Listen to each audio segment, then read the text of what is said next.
ಮಂಗಳೂರು ಕಾರಾಗೃಹದ ಮೇಲೆ ಬೆಳ್ಳಂಬೆಳಗ್ಗೆ ಪೊಲೀಸರ ದಾಳಿ, ಜೈಲಲ್ಲಿ ಸಿಕ್ತು ಡ್ರಗ್ಸ್, ಗಾಂಜಾ, ಮೊಬೈಲ್.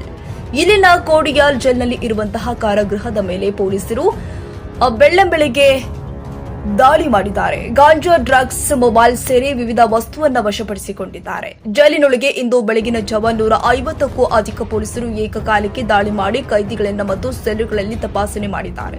ಈ ವೇಳೆ ಕೈದಿಗಳ ಜೊತೆ ಗಾಂಜಾ ಹಾಗೂ ಡ್ರಗ್ಸ್ ಪ್ಯಾಕೆಟ್ಗಳು ಕೂಡ ಸಿಕ್ಕಿದ್ದು ಅದನ್ನು ಕೂಡ ವಶಕ್ಕೆ ಪಡೆಯಲಾಗಿದೆ. 25 ಮೊಬೈಲ್ ಫೋನ್ಗಳು, 5 charger, 5 earphone, 1 Bluetooth device, 1 pen drive, 1 ಕತ್ತರಿ ಸೇರಿ ವಿವಿಧ ವಸ್ತುಗಳು ಪತ್ತೆಯಾಗಿದೆ. ಎಲ್ಲವನ್ನೂ ಕೂಡ ಪೊಲೀಸರು ವಶಪಡಿಸಿಕೊಂಡಿದ್ದಾರೆ. ಡ್ರಗ್, ಗಾಂಜಾ ಪತ್ತೆ ಹಿನ್ನೆಲೆ ಮಂಗಳೂರು ಪೊಲೀಸ್ ಕಮಿಷನರ್ ಅನುಪಮ್ ಅಗರ್ವಾಲ್ ತನಿಖೆಗೆ ಆದೇಶ ನೀಡಿದ್ದಾರೆ. ಪೊಲೀಸ್ ಕಮಿಷನರ್ ಮಾರ್ಗದರ್ಶನದಲ್ಲಿ ಇಬ್ಬರು ಡಿಸಿಪಿ, 3 ಎಸಿಪಿ, 15 ಇನ್ಸ್ಪೆಕ್ಟರ್, 150ಕ್ಕೂ ಹೆಚ್ಚು ಸಿಬ್ಬಂದಿ ಕಾರ್ಯಾಚರಣೆಯಲ್ಲಿ ಭಾಗವಹಿಸಿದ್ರು.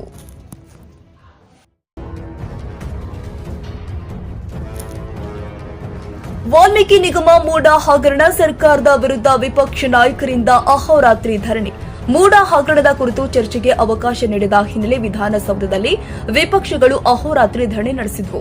ಪ್ರತಿಭಟನೆ ಭಾಗವಾಗಿ ರಾತ್ರಿ ವಿಧಾನಸೌಧದ ಒಳಗೆ ಮಲಗಿ ಬಿಜೆಪಿ ಜೆಡಿಎಸ್ ನಾಯಕರು ಧರಣಿ ನಡೆಸಿದ್ದಾರೆ. ಮತ್ತೆ ಬೆಳಿಗ್ಗೆ ಎದ್ದು ನಿತ್ಯ ಕರ್ಮ ಮುಗಿಸಿ ವಾಕಿಂಗ್ ಮಾಡಿದ್ದಾರೆ.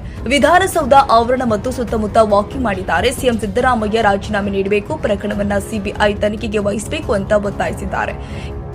ಈ ವೇಳೆ ಮಾಧ್ಯಮದ ಜೊತೆ ಮಾತನಾಡಿದ ಮಾಜಿ ಸಚಿವ ಪ್ರಭು ಚೌಹಾಣ್, ಚರ್ಚೆಗೆ ಅವಕಾಶ ನೀಡಬೇಕು, ಇಲ್ಲವಾದಲ್ಲಿ ಇಂದು ಕೂಡ ಧರಣಿ ಮಾಡ್ತೀವಿ.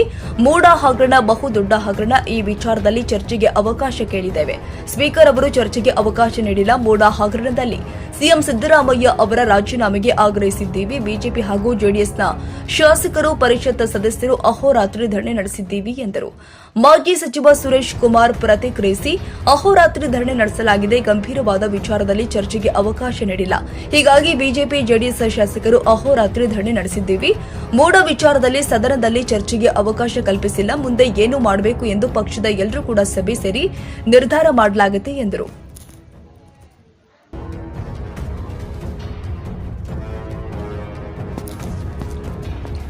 ಕೆಆರ್ಎಸ್ ಜಲಾಶಯ ಸಂಪೂರ್ಣ ಭರ್ತಿ, ಕಾವೇರಿ ಕೊಳ್ಳದ ಜನರಿಗೆ ಪ್ರವಾಹದ ಆತಂಕ. ಕಳೆದ 2 ದಿನಗಳಿಂದ ಕಾವೇರಿ ಜಲಾನಯನ ಪ್ರದೇಶದಲ್ಲಿ ಬಿಡುವು ಕೊಟ್ಟಿದ್ದ ವರುಣದೇವ ಮತ್ತೆ ಅಬ್ಬರಿಸಲು ಶುರು ಮಾಡಿದ್ದಾನೆ. ಪರಿಣಾಮ ಕಾವೇರಿ ಒಡ್ಲಾದ ಮಂಡ್ಯ ಜಿಲ್ಲೆ ಶ್ರೀರಂಗಪಟ್ಟಣ ತಾಲೂಕಿನ ಕೆಆರ್ಎಸ್ ಅಣೆಕಟ್ಟು ಸಂಪೂರ್ಣ ಭರ್ತಿಯಾಗಿದೆ. ಇದರಿಂದ ಹಳೆ ಮೈಸೂರು ಭಾಗದ ಜನರಿಗೆ ಮತ್ತು ಕಾವೇರಿ ಕೊಳ್ಳದ ರೈತರಲ್ಲಿ ಮಂದಹಾಸ ಮನೆ ಮಾಡಿದೆ. 124.80 ಗರಿಷ್ಠ ಸಾಮರ್ಥ್ಯದ ಕೆಆರ್ಎಸ್ ಜಲಾಶಯ 2 ವರ್ಷಗಳ ಬಳಿಕ ಸಂಪೂರ್ಣವಾಗಿ ಭರ್ತಿಯಾಗಿದೆ. ಒಂದು ಕಡೆ ಕಾವೇರಿ ಒಡಲು ಭರ್ತಿಯಾಗಿರುವುದು ಸಂತಸದ ವಿಚಾರವಾದರೆ, ಇನ್ನೊಂದು ಕಡೆ ಕಾವೇರಿ ಕೊಳ್ಳದ ಜನರಿಗೆ ಪ್ರವಾಹದ ಭೀತಿ ಎದುರಾಗಿದೆ. ಸದ್ಯ ಕೆಆರ್ಎಸ್ಗೆ ಡ್ಯಾಂಗೆ 41,091 ಕ್ಯೂಸೆಕ್ ಒಳ ಹರಿವು ಬರ್ತಾ ಇದ್ದು, ಅಷ್ಟೇ ಪ್ರಮಾಣದ ನೀರನ್ನ ನದಿಗೆ ಹರಿಸಲಾಗ್ತಾ ಇದೆ.